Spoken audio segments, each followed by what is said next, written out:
Rockefeller, how it happened in these discussions? I met Rockefeller through a female attorney I knew who called me up one day and said, one of the Rockefellers would like to meet you. I made a video called Mad as Hell, and he'd seen the video and wanted to meet me and knew I was running for governor of Nevada. So sure, I'd love to meet him. And I met him and I liked him, and he was a very, very smart man. And we used to talk and share ideas and thoughts. And he's the one who told me 11 months before 9/11 ever happened that there was going to be an event. Never told me what the event was going to be, but there was going to be an event. And out of that event, we were going to invade Afghanistan to run pipelines from the Caspian Sea. We were going to invade Iraq, to take over the oil fields, establish a base in the Middle East, and make it all part of the New World Order. And we'd go after Chavez in Venezuela. And sure enough, later, 9/11 happened. And I remember he was telling me how you're going to see soldiers looking in caves for people in Afghanistan and Pakistan and all these places. And there's going to be this war on terror, of which there's no real enemy. And the whole thing is a giant hoax, but it's a way for the government to take over the American people. He told you it was going to be a hoax. Oh, yeah. Oh, yeah. There's no question. He says, there's going to be war on terror. And he's just laughing. There's no... Who are we fighting? I mean, why do you think 9/11 happened and then nothing's happened since then? Do you think that our security is so great here that these people who pulled off 9/11 who were able to can't knock down another plane? Come on, it's ridiculous. 9/11 was done by people in our own government and our own banking system to perpetuate the fear of the American people and to subordinating themselves to anything the government wants them to do. That's what it's about, and to create this war, this endless war on terror. And that's why and that was the first lie. And the next lie was to go into Iraq, to get Saddam Hussein out with his weapons of mass destruction. That was the next lie. Now, specifically, this was a little over 6 years ago. This was 11 months before 9/11. Yeah. And Nick Rockefeller, who's a lawyer, he's become your friend over the previous years, and he's saying to you that there's going to be this big event, and then out of that we're going to have a war on terror, and it's just going to go on and on. Right. An endless war on terror without any real enemy. That you can never define a winner. And did he say that it's going to be perfect because you can't define an enemy? It just goes on and on? Yeah, because you can't define a winner. There's no winner zone to beat, so it goes on and on forever. And they can do whatever they want. They scare the hell out of the American public. Look, this whole war on terror is a fraud. It's a farce. It's very difficult to say it out loud because people are intimidated against saying it. Because if you say it, they want to make you into a nutcase. But the truth has to come out. That's why I'm doing this interview. The fact of the matter happens to be that the whole war on terror is a fraud. It's a farce. There's a war going on in Iraq because we invaded Iraq.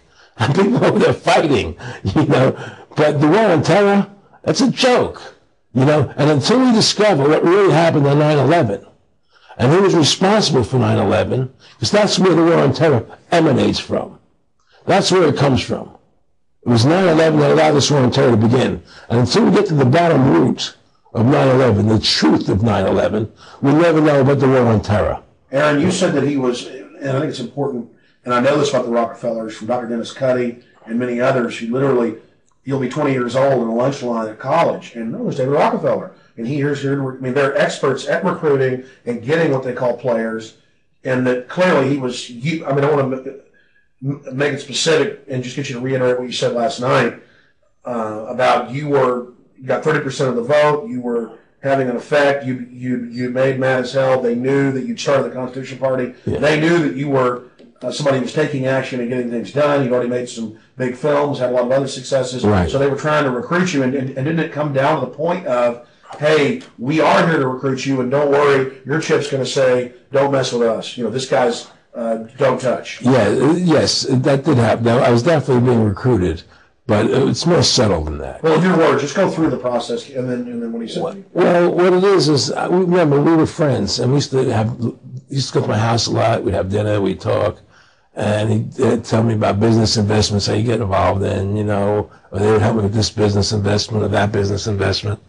And was I interested in joining the Council on Foreign Relations? I would have to get a letter to join them, but was I interested in that? And, just stuff, leading you on. And I used to say to him that I never really did that because that was where I was coming from. As much as I like you, Nick, your ways and my ways were the opposite side of the fence.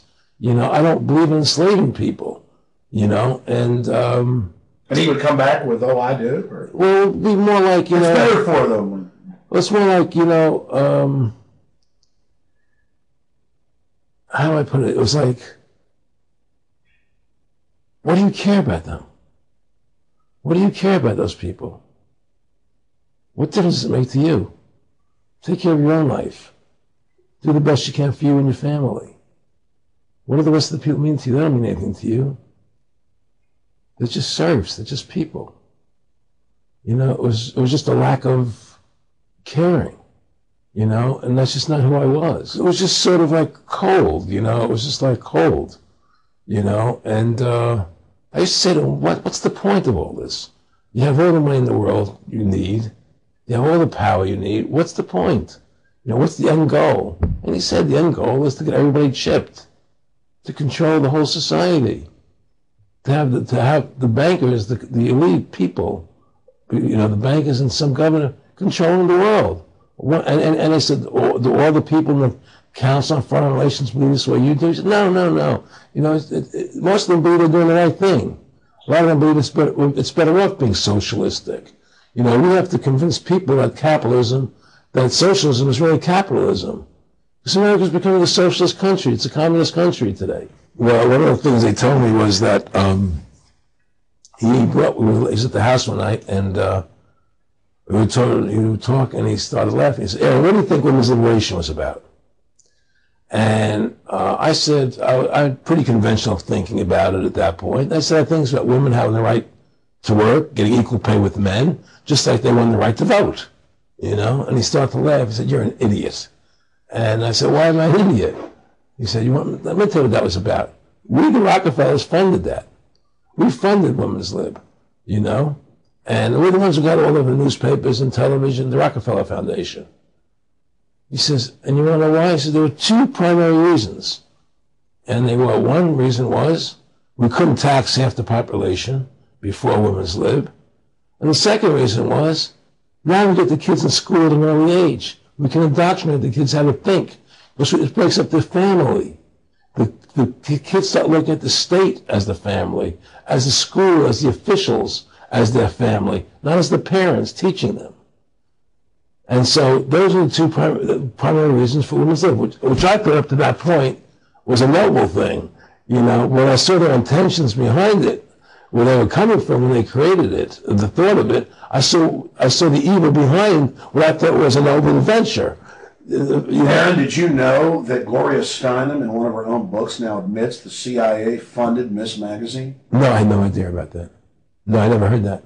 Yeah, we're going to... CIA funded Miss Magazine? Funded Miss Magazine with the stated goal of taxing women and breaking up the family. No kidding. I never heard that. Well, Nick told me. I mean, I know it, but not because I know the CIA was involved in it. Well, Gloria Steinem was proud of it. Oh, the CIA wanted to help women. No kidding. So they funded it, yeah. And of course, it's divide and conquer. Right, and what they do is they focus in, obviously, on real problems. Women were getting shafted in many ways, but the elite wasn't planning to help them. They were planning to really shaft them and take men away from them. Look at what they did with black families. You only had about 10% illegitimacy 50 years ago in black communities, and now it's over 90%. And look at welfare. You were going to give you some money, but you can't have a man in the house.